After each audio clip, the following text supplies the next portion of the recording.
Bonjour à tous. Donc aujourd'hui, je vais vous parler un petit peu de Micronaut, qui est un framework JVM qui est pas très vieux, mais qui est très prometteur. Donc on va voir ensemble un peu ce que c'est. Il y aura une petite démo entre guillemets. Allez, c'est parti. Donc je me présente rapidement. Je m'appelle Olivier et je bosse à Toulouse dans une petite boîte qui s'appelle Stack Labs. On est des devs passionnés, pas mal de devs, de cloud. Si vous êtes intéressé, n'hésitez pas à venir me voir. Ensuite, juste avant que je commence, j'ai mis quelques stickers ici qui ont été faits par un autre gars de Stack Labs qui sont sympas, donc n'hésitez pas à vous servir à la fin de la presse. Allez, c'est parti.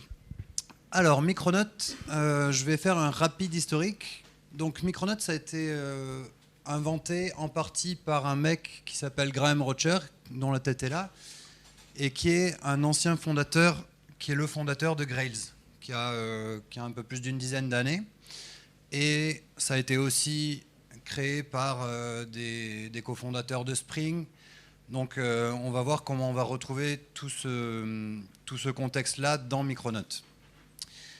Donc Graham Rocher, créateur de Grails, l'an dernier, en août 2018, sort la première version de Micronaut, la première version stable, la 1.0. Donc ça, je voudrais que vous le gardiez en tête. On parle de août 2018, ça a à peine plus d'un an. Donc c'est important de garder ça en tête si on compare par exemple à un framework comme Spring Boot qui a quand même quelques années. Et donc aujourd'hui, septembre 2019, Micronaut a sorti la semaine dernière la version 1.2.1 avec pas mal de nouvelles fonctionnalités. On en verra quelques-unes. Bon, Micronaut, qu'est-ce que c'est? La promesse de Micronaut, c'est de se baser sur tout ce qui a été bien fait dans les 2-3 frameworks dont j'ai parlé, à savoir Grails, Spring et Spring Boot. Et dans ce qui a été bien fait, bon, c'est subjectif, mais en tout cas, pour Micronaut, c'est l'injection de dépendance qui est quand même assez pratique et très utilisée aujourd'hui dans ces frameworks-là. Donc injection de dépendance et inversion de contrôle qui va avec. On retrouve aussi tout l'aspect d'autoconfiguration. Donc le fait de pouvoir annoter des classes de configuration, de pouvoir déclarer de la conf YAML par exemple et que ce soit injecté dans des classes de configuration, ce genre de choses. De pouvoir aussi surcharger des profils, des choses comme ça. Donc tout ça, Micronaut va essayer de le garder puisque c'est quand même assez intéressant de l'avoir. Une troisième chose que Micronaut va essayer de mettre en avant aussi, c'est tout ce qui est découverte de services. Donc comment les services vont pouvoir se connaître. Ça peut passer par différents providers, ça peut être des choses comme Eureka, ça peut être des choses comme Zookeeper qui sont peut-être un peu plus bas niveau. Voilà, ça peut prendre diverses formes, ça peut être du discovery via Kubernetes par exemple, des choses comme ça. Peu importe, mais Micronaut va essayer de pousser ça et de faire en sorte que ce soit facile de faire de la découverte de services, ce qui va être très pratique pour faire des microservices par exemple. Le dernier point des grosses fonctionnalités que Micronaut essaye de garder, c'est toute la partie HTTP, que ce soit client ou serveur. Donc l'idée, c'est de pouvoir créer des clients et des serveurs HTTP très simplement. Un client, par exemple, en annotant une interface add client et en définissant quelques méthodes get-post qu'on va pouvoir utiliser. Et même chose côté serveur. Donc l'idée, c'est vraiment d'écrire des interfaces sans avoir à écrire un code boilerplate immense à l'intérieur. Voilà un peu tout ce que Micronaut va essayer de capturer dans ce qui marchait bien dans les autres frameworks. Et à l'inverse, évidemment, basé sur l'historique, il va essayer de ne pas reproduire les choses qui posent plus de problèmes, notamment avec Spring Boot et Spring en général. Micronaut va essayer de se passer de tout ce qui est réflexion au runtime et de l'utilisation des proxys. Ce que ça va, donc j'y reviendrai juste après, mais ce que ça va permettre de faire, de se passer de la réflexion au runtime, c'est que ça va permettre d'améliorer grandement les temps de démarrage, puisqu'on n'a plus de réflexion à faire, et ça va aussi faire baisser l'empreinte mémoire de notre application. Donc ça, c'est des choses qui sont vraiment intéressantes, on y reviendra un petit peu après. La dernière chose, un point un petit peu à part, c'est la partie test unitaire. Alors si j'ai mis un point d'interrogation, c'est parce que Pour moi, le test unitaire n'est pas forcément différencié du test d'intégration. En fait, je trouve qu'on a mis une espèce de barrière un peu artificielle entre les tests unitaires et les tests d'intégration, parce qu'on n'arrivait pas à avoir des applications qui se lançaient suffisamment vite pour que ça puisse tourner dans notre process de test unitaire de CI. Et donc on a tendance à avoir maintenant deux process où on a le build classique avec les tests unitaires, et derrière on a des tests d'intégration qui sont plus longs, qui vont durer une demi-heure, une heure. En fait, vu qu'avec Micronaut, on va commencer à vraiment baisser des temps et on va pouvoir lancer l'application autour de la seconde, ça veut dire qu'on va commencer à pouvoir imaginer des tests d'intégration qui lancent tout le contexte de l'application en une seconde, et donc on va pouvoir ramener les tests qu'on appelait tests d'intégration ou tests fonctionnels dans le giron du build classique, sans que ça prenne beaucoup plus de temps. Donc ça, pour moi, c'est quelque chose d'hyper important. Même en local, quand on va développer, on va pouvoir tester beaucoup plus rapidement. Donc voilà un peu ce dont Micronaut essaye de se séparer un peu, de s'éloigner. Alors comment ça marche concrètement? Il faut savoir que Micronaut, donc c'est un framework JVM, donc il supporte aujourd'hui 3 langages que sont Java, Kotlin et Groovy. On va voir Kotlin et Java, ça se base sur des annotation processors. En Groovy, c'est un petit peu différent, ça va se baser sur des transformations AST. On ne va pas rentrer dans le détail. Ce qui est intéressant, c'est que tout ça, quel que soit le langage, ça va générer à la fin, ça va faire de la compilation ahead of time. Donc ça veut dire que plutôt que d'avoir de la réflexion en runtime, on va tout calculer avant, ce qui veut dire que le build sera un petit peu plus long. Mais ce qu'on va payer au build, on va le retrouver, on va le gagner derrière en temps de démarrage, en empreinte mémoire, puisqu'on n'a plus de réflexion. Ce que ça nous permet aussi d'entrevoir, c'est que d'une part, on va pouvoir déployer nos applications comme on a l'habitude de le faire sur la JVM, sachant qu'elles seront du coup un peu plus rapides et un peu moins gourmandes, ce qui est toujours intéressant. Et la deuxième chose hyper intéressante et prometteuse que nous laisse entrevoir Micronaut, c'est que vu qu'on n'a plus de réflexion à runtime, on va pouvoir lancer nos applications sur GraalVM et en fait compiler un binaire natif, donc natif pour Linux ou autre, pour l'instant essentiellement Linux. Donc on va compiler un binaire natif, donc c'est un build qui va être assez long pour le coup, mais par contre derrière on se retrouve avec un binaire qui fait 10-20 mégas et les temps de démarrage sont de l'ordre de quelques dizaines de millisecondes. Donc je montrerai à la fin un démarrage d'un binaire natif, c'est quand même assez impressionnant par rapport à un jar. Donc voilà pour un peu le fonctionnement de Micronaut en interne, on va dire. Donc petite démo, je vais commencer juste par vous montrer une petite appli Micronaut, un petit Hello World. C'est simplement, donc c'est juste un Hello World, c'est juste pour montrer les premières classes. Et ce qu'on va faire, c'est qu'on va démarrer avec la CLI de Micronaut qui s'appelle MN et qui va nous permettre de créer notre appli, de créer un squelette avec déjà le build Gradle, avec différentes features qui sont déjà configurées, ce qui est assez pratique. Allez, c'est parti. Donc ce qu'on va faire, déjà on peut, avec l'outil de commande Micronaut, on peut lister les features qui sont dispo dans Micronaut. Donc là, c'est les features de la dernière version. C'est pas grave si vous n'avez pas le temps de lire, mais vous allez pouvoir voir passer pas mal de trucs. Il y a du Kafka, il y a du Mongo, on voit du JDBC, il y a pas mal de modules microméters, etc. Donc, ce qui est intéressant, c'est que je fais cette presse depuis avril et j'ai vu la liste augmenter au fur et à mesure parce qu'il y a le support de nouveaux modules qui sont rajoutés à chaque fois. Donc, c'est assez sympa de voir la liste qui s'agrandit au fur et à mesure. Donc, on a vu la liste des features. Ben, maintenant, on va créer notre app. Donc, on fait un mn create app. On lui donne un petit nom. Ici, je la veux en Kotlin, donc je lui dis langage Kotlin. J'ai passé quelques features. Donc Spock, c'est un framework de test en Groovy. Et puis ici, je lui demande un serveur HTTP, un client HTTP qui va nous servir pour le test. Et Graal Native Image qui nous permettra de compiler en natif. On verra ça à la toute fin de la présentation. Donc là, le projet est créé. Donc on a le squelette de notre application. Ce qu'on peut faire, c'est rentrer dedans et on peut, toujours grâce à l'invite de commande, on peut créer un petit contrôleur par exemple. Donc on crée un hello Micronaut et ça ne sert pas à grand chose puisqu'il va juste nous créer une classe annotée add controller. Mais ce que ça va faire, c'est qu'il va rajouter le test en plus, donc c'est sympa. Je ne m'en sers pas dans la vraie vie, mais c'est sympa. Donc, à quoi ça ressemble concrètement une application Micronote? Là, c'est donc une application en Kotlin. On aurait la même chose en Java, à peu de choses près. Donc, ce qui est intéressant de noter, c'est qu'on n'a quasiment rien. Ça, c'est le main. C'est pour ceux qui ont l'habitude de voir du Spring Boot, c'est à peu près exactement la même chose quand même. Donc, je ne m'attarde pas dessus. Maintenant, si on regarde un peu le contrôleur, qu'est-ce qu'on voit d'intéressant? On a le add_controller qui est la notation qui permet de définir que c'est un bin de type contrôleur qui va être injecté dans Micronote.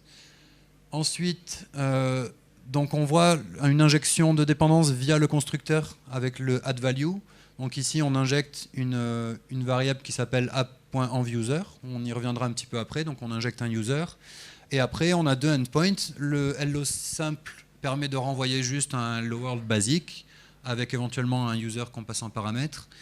Et chose intéressante, donc j'ai créé un deuxième endpoint qui s'appelle reactive parce que Micronote supporte nativement le réactif.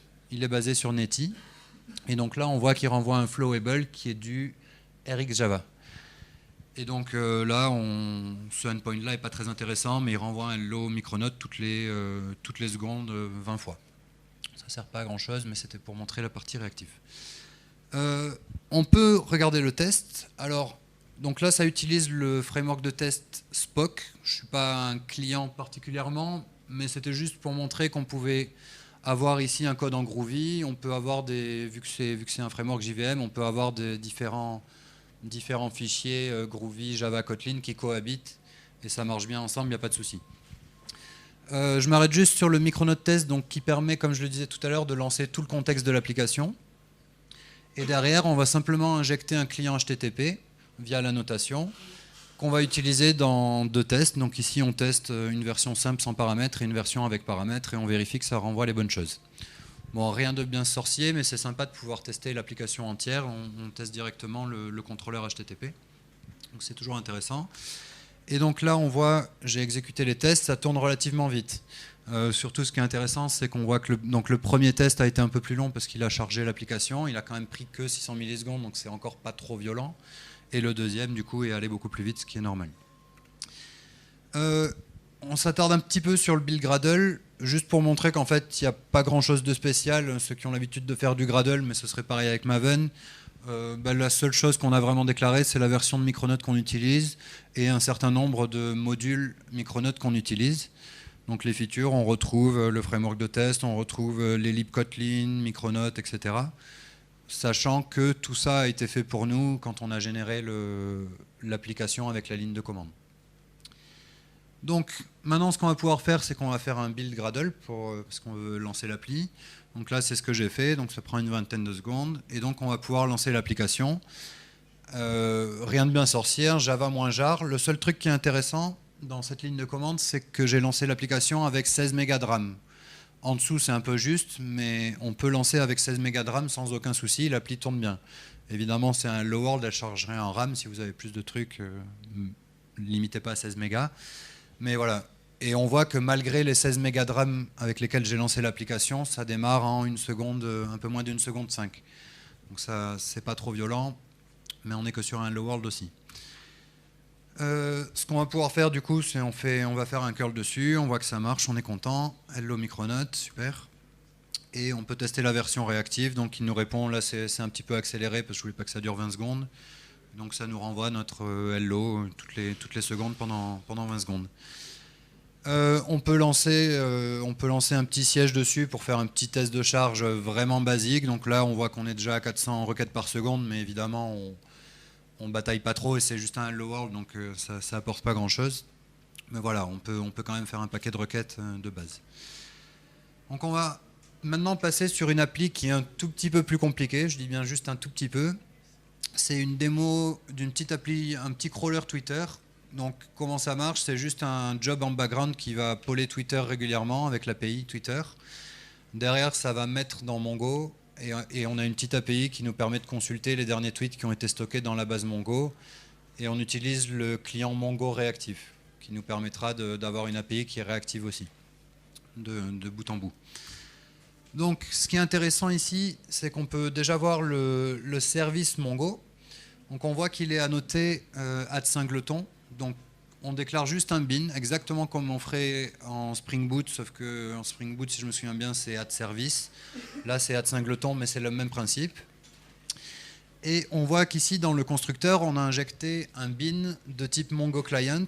Ce bin-là, c'est un bin qui est chargé directement par Micronaut, parce qu'on a dit qu'on utilisait, j'ai déclaré quand j'ai créé l'appli que j'utilisais le module Mongo Reactive. Donc ce bin-là est directement disponible, j'ai rien d'autre à faire. Bon, après, le code, c'est un peu du boilerplate, donc je ne vais pas trop m'attarder, mais ce qui est intéressant déjà, c'est que on peut voir que j'utilise le client Mongo réactif et que du coup, mon service renvoie du réactif qui va passer jusqu'en bout de chaîne, jusqu'à mon contrôleur. Et donc, mon appli sera réactif de bout en bout. Donc là, c'est le contrôleur qui va pouvoir récupérer la liste de tweets. Plusieurs choses qui sont intéressantes. Déjà, on voit qu'on a injecté notre service, donc comme tout à l'heure, via l'injection de dépendance par le constructeur. On voit le add validated, donc là c'est de la validation classique. On voit derrière notre nul, min, max, ça c'est du Java classique. Et ce qui est intéressant, c'est que d'ailleurs la notation add validated, jusqu'à maintenant il fallait un framework de validation. Donc jusque-là on utilisait Hibernate en général pour faire la partie validation. Et Micronaut, depuis un mois, depuis la version 1.2.0, si je ne dis pas de bêtises, a géré la validation en interne. Donc ça permet de se passer de Hibernate et de gagner encore en temps de démarrage et en empreinte mémoire de quelques mégas et de quelques microsecondes, donc ce qui est encore intéressant. Donc là, mon contrôleur, je l'ai annoté add controller, je définis le pass, ça c'est du très classique. Dans Spring Boot, on aurait exactement la même chose. On voit une petite annotation add secured. Donc Micronaut aussi a un module de sécurité qui nous permettrait de faire de la sécurité classique, de l'EOT2 si on a envie. Là, j'ai pas de sécurité dans cette appli-là, mais voilà, c'était pour montrer qu'on pouvait facilement gérer la sécurité. Il y a des choses toutes faites pour ça. Donc derrière, notre endpoint, c'est juste un get qui va appeler le service Mongo et qui va lister tous les services en validant. Donc on vérifie ici que on a demandé un nombre de tweets qui n'est pas nul et qui est entre 1 et 100. Donc on va voir ça juste après. Ça c'est le background job. Donc là, encore une fois, c'est pas compliqué. Le seul truc qu'on a eu besoin de faire pour déclarer un bin, c'est de l'annoter add singleton. On aurait pu l'annoter add component d'ailleurs si on voulait pas que ce soit un singleton. Ici je veux que ça en soit un. Donc là, j'injecte mes deux services, mon service Twitter et mon service Mongo, et le add schedule permet de définir une méthode qui va tourner en background ici toutes les 10 secondes au bout d'une minute, et qui donc va appeler les différents services pour stocker, enfin poller Twitter et stocker. Donc au niveau de la configuration, ça c'est la seule configuration que j'ai mis dans cette application pour faire fonctionner mon appli. Donc on a le nom de l'application qui est optionnel parce que par défaut il va prendre le nom du projet. Et on le verra juste après, j'ai activé un module de métriques qui nous permet de récupérer des métriques basiques sur des requêtes HTTP, sur des choses comme ça. Et j'ai activé le module de sécurité même si je ne m'en sers pas vraiment dans cette appli. Et on voit en dernier la conf Mongo. Ça c'est la seule ligne de configuration que j'ai mis dans toute mon appli. J'ai juste... Dans mon build Gradle, j'ai le module Mongo qui a été défini par Micronaut. Et derrière, j'ai juste l'URL vers mon Mongo. Donc là, c'est un Docker qui tourne derrière. Et voilà, j'ai un Mongo qui tourne. Et je suis capable d'aller le requêter juste en ayant mis cette conf-là. Donc là, je vais compiler l'appli. Plutôt que de faire un Gradle build, je change un peu. Je vais faire un Gradle Jib. Donc, je ne sais pas si tout le monde connaît Jib, mais c'est un petit logiciel, un petit plugin qui permet d'aller builder des images Docker sans utiliser un démon Docker. Donc c'est assez intéressant et Micronaut le propose de base en tant que feature. Donc là j'ai utilisé ça, c'est sympa. J'ai pas besoin du démon Docker sur mon poste pour builder mon image Docker et il va aller le pousser directement sur le registry en fonction de ma version, etc. Donc là je build mon image Docker, tout se passe bien. Et donc je vais pouvoir runner mon image Docker. Donc voilà, je passe un certain nombre de paramètres, c'est surtout pour avoir le Lost Mongo. Et donc, j'ai lancé mon image Docker et on voit que l'image s'est lancée à peu près autant de temps que tout à l'heure, c'est-à-dire à peu près 1 seconde 5. Donc que ce soit Docker ou le jar, on est à peu près sur cette nuance de temps. Donc là, je vais pouvoir aller poller mon application. Donc là, je demande le nombre de tweets. Forcément, il me jette parce que je n'ai pas passé le paramètre qui demandait le nombre de tweets. Quand je mets le bon nombre de tweets, je récupère les tweets, qui sont des vieux tweets. Et ici, là, je teste la validation. Donc si je passe un total à 0, je me fais jeter parce qu'il doit être au moins 1. Si je passe supérieur à 100, je me fais jeter aussi. Donc il n'y a que quand je passe le bon paramètre que ça fonctionne, donc, forcément. Donc, maintenant qu'on a fait ça, on va pouvoir aller regarder les métriques. Donc je vous ai dit tout à l'heure que j'avais rajouté un module de métrique que j'avais juste activé. Donc là, j'ai rien fait de plus. J'ai juste déclaré ce module de métrique et j'ai dit qu'il était actif. Donc là, j'ai un ensemble de métriques qui sont disponibles par défaut dans mon application. Et ici, j'affiche par exemple le nombre de requêtes HTTP qui ont été faites sur mon application jusqu'à maintenant. Donc on voit que c'est très simple, c'est supporté nativement. On a juste eu besoin de déclarer, quand on a créé l'app, la feature de métrique. Et c'est comme ça, en fait, avec tous les modules qu'on peut utiliser dans Micronaut. Il suffit de dire quand le module est disponible, il suffit de dire qu'on a besoin de ce module. Et Micronaut se charge de créer le squelette de l'application avec le build Gradle qui est déjà tout fait, ce qui est assez pratique. Ensuite, Micronaut a vraiment une vocation à être un framework moderne. Et donc forcément, il va essayer de supporter tout ce qui est cloud pour essayer au maximum d'avoir des changements que l'application puisse répondre en fonction de son environnement. Donc si elle est en local, elle ne répondra pas pareil que sur un environnement distant. Donc là, ce que je vais faire, c'est que je vais déployer mon application sur App Engine avec des propriétés un petit peu différentes et on va simplement tester l'API et voir que ça répond directement en fonction de l'environnement sur lequel on est. Donc je repasse juste un petit focus sur le contrôleur que je vous ai montré tout à l'heure. Donc ça, c'est mon Hello World.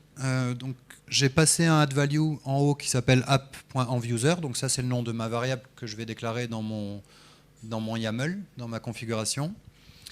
Et donc sur mon endpoint simple, je renvoie soit le user, s'il a été passé en paramètre, soit la valeur par défaut qui est dans la conf, soit le paramètre qu'on m'a passé si on m'a appelé avec un paramètre user. Donc la config, ici on a la conf application.yaml de base, donc ça c'est vraiment la conf par défaut qui va être utilisée si on n'a rien d'autre. Ici la conf par défaut de mon user, il s'appellera Micronaut user. Derrière, ce que je vais faire, c'est que je vais rajouter un fichier qui s'appelle application-gcp, c'est juste de la convention. Et Micronaut, derrière, quand on va déployer sur App Engine, va détecter qu'on est dans un environnement GCP et donc il va appliquer le profil GCP plutôt que le profil par défaut. Enfin, en plus du profil par défaut plutôt. Donc là, on va voir qu'une fois que je serai dans mon application GCP, dans un contexte GCP, je devrais afficher le GCP user à la place de Micronaut user. Et donc, si je passe un user en paramètre, j'afficherai le nom du user que j'ai passé en paramètre. Dernier petit YAML, c'est le app.yaml qui est requis par App Engine pour pouvoir déployer une appli dans un environnement Java sur App Engine. Le build Gradle, je fais juste un petit aperçu, mais c'est à peu près pareil que tout à l'heure, sauf qu'on a rajouté évidemment tous les modules App Engine qui vont bien pour pouvoir déployer sur App Engine. Donc ce qu'on va faire, c'est qu'on va faire un Gradle App Engine Deploy. C'est super long, mais c'est pas le build Micronaut qui est long, c'est le déploiement App Engine. Ça a pris presque 10 minutes. Donc ça va bientôt terminer. C'est très long, mais une fois qu'on a déployé, on va pouvoir tester notre application. Donc là, je fais un premier curl sur l'application locale, donc j'ai bien Micronaut User, et maintenant je vais aller taper sur appspot.com, donc c'est mon application App Engine déployée. Et là, on voit que j'ai bien GCP User, sachant que le seul truc que j'ai changé, c'est vraiment le fichier de configuration en plus. C'est la même application qui tourne sur les deux. Donc pareil, en local, si je passe mon paramètre, j'ai bien mon paramètre qui est retourné. Et pareil sur Micronaut, sur App Engine, j'ai aussi bien mon paramètre qui est retourné quand je passe le paramètre. Donc tout va bien. Donc on voit que ça supporte quand même nativement des configurations de différents cloud providers. Ça va reconnaître tout seul sur quel cloud provider il est. Ça marche aujourd'hui, alors ils en ont peut-être rajouté, mais Azure, Kubernetes, GCP et j'en oublie un. Et AWS, oui. Ok, donc dernière partie de la presse, on va voir comment builder une appli nativement et on va essayer de la lancer après, enfin on va la lancer même pour voir le temps de démarrage qu'on a et qui est assez intéressant et on verra le binaire qui en sort. Donc pour compiler une image native, il faut qu'on utilise le SDK de GraalVM, puisqu'on ne peut pas compiler juste avec le JDK11, il faut compiler en utilisant ce SDK GraalVM et qui va nous générer un binaire natif. Donc là je suis sous Mac, donc j'ai un binaire GraalVM Mac, et derrière je vais exécuter ce petit binaire native image qui va me permettre de compiler mon jar, enfin de transformer mon jar en binaire natif. Donc je ne sais pas si vous voyez le temps de compile, on est à en tout 241 millisecondes, donc à 5 minutes de build, quasiment. Donc c'est ce que je disais tout à l'heure, c'est assez long par rapport à mon build Gradle pour générer mon jar qui durait une vingtaine de secondes. Là on est à 5 minutes de build quand même, donc c'est quand même pas négligeable. Mais voilà, donc pour moi l'idée c'est de l'intégrer plutôt dans un deuxième temps, dans un process de CI par exemple. Ça ne sert à rien de le recompiler systématiquement en local, par exemple. Et donc derrière, on va pouvoir lancer notre application. Et donc on le lance vraiment comme un binaire. Et on va voir qu'en termes de temps de démarrage, là on est à une trentaine de millisecondes de démarrage. Là où on était à 1,5 seconde tout à l'heure. Donc en termes de démarrage, moi je trouve ça assez fou en tout cas. C'est assez sympa. Et donc, j'ai pas montré le binaire, mais il fait à peu près la même taille que ce que faisait le jar, un tout petit peu plus parce qu'il embarque un bout du SDK GraalVM. Donc, comme tout à l'heure, on peut faire un siège dessus, ça va répondre aussi vite. Là, ça répond même plus vite, mais je pense que c'est un coup de chance. Et notre application fonctionne bien. Donc ça, c'est notre petit binaire de 15 mégas qui répond aux requêtes et qui a démarré en 30 millisecondes. Donc, pour conclure, pour moi, Micronaut, c'est un framework qui est jeune. Comme je vous ai dit au début, il a à peine plus d'1 an. Donc c'est un framework qui est super jeune, mais des versions sortent toutes les 2-3 semaines. Et il y a vraiment beaucoup de modules qui sont supportés. Là, on voit le support d'Hibernate qui a été enlevé pour rajouter un support par défaut de validation. Il y a plein de modules qui sont supportés, du Kafka, du Mongo. Au fur et à mesure, il y a des choses qui sont ajoutées. Là, ils viennent de rajouter un ORM spécifique à Micronaut. Donc il y a plein de choses super intéressantes qui sortent au fur et à mesure que Micronaut grandit en fait. Donc ça, pour moi, c'est vraiment super intéressant. L'autre aspect qui est intéressant, c'est que vu qu'on a des images qui sont petites et qui démarrent vite, évidemment, c'est intéressant pour du conteneur, pour conteneuriser ça dans du Docker ou autre. Et surtout, ça commence à laisser entrevoir des possibilités de faire du serverless avec des petites en Java. Jusqu'à maintenant, c'était compliqué quand on avait des temps de démarrage qui étaient autour de 30 secondes. Maintenant, si on peut démarrer en 1 seconde, on n'a pas de problème de call start en fait. On peut très bien faire des lambda. Ça ne va pas nous poser de problème de démarrer en 1 seconde, ou même moins d'1 seconde si on a des binaires natifs. Donc ça, vraiment, pour moi, c'est une des promesses de Micronaut. Évidemment, vu que c'est un framework jeune, il peut encore manquer des composants, même s'il y en a quand même de plus en plus, et je suis étonné de voir le rythme auquel les composants sortent. Il peut encore manquer certains composants un peu spécifiques que vous pourriez utiliser actuellement. Mais voilà, ça grandit, donc c'est à mon avis qu'une affaire de temps. Et dernier point, le support de GraalVM, donc qui est pour l'instant partiel, mais GraalVM lui-même est à l'état de un peu de projet et n'est pas vraiment tout à fait stable, même si GraalVM là, a sorti, je crois, il y a moins d'1 mois, une première version stable, qui est la version 19, que Micronaut supporte. Donc pareil, le support de GraalVM évolue à peu près en même temps que GraalVM évolue. Donc c'est super intéressant parce qu'on va pouvoir faire, je pense, plein de trucs chouettes avec des binaires natifs dans un futur assez proche. Donc en termes de conclusion, je voudrais juste dire que, en fait, le but pour moi, c'est pas que vous ressortiez et que vous disiez lundi que vous arriviez au boulot en disant je veux absolument mettre du Micronaut partout, moi je m'en fiche. De toute façon, j'ai pas d'action chez Micronaut. Ce que je trouve super intéressant, en fait, au-delà de Micronaut ou pas Micronaut, c'est que tous ces frameworks, donc aujourd'hui on a Quarkus, on a même Spring Boot qui fait énormément d'efforts pour réduire les temps de démarrage. On a du support GraalVM qui arrive, pas sur Spring Boot malheureusement, mais sur Quarkus et Micronaut. Et tout ça, pour moi, ce que ça laisse entrevoir, c'est vraiment un futur pour la JVM où on va vers moins de consommation mémoire, vers des temps de démarrage plus propres, plus petits, et donc des performances qui sont accrues et qui laissent entrevoir des choses hyper intéressantes pour la containerisation, pour le serverless, et du coup pour le monde de la JVM en général.